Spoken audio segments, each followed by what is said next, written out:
గీతతో కోట్ల మందికి దారి చూపించిన అతనికన్నా గురువెవరు?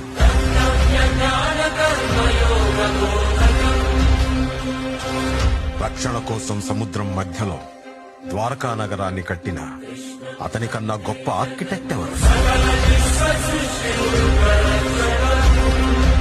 వేణుగానంతోనే గోవుల్ని గోపికల్ని కట్టిపడేసే అతన్ని మించిన మ్యూజిషియన్ ఎవరు?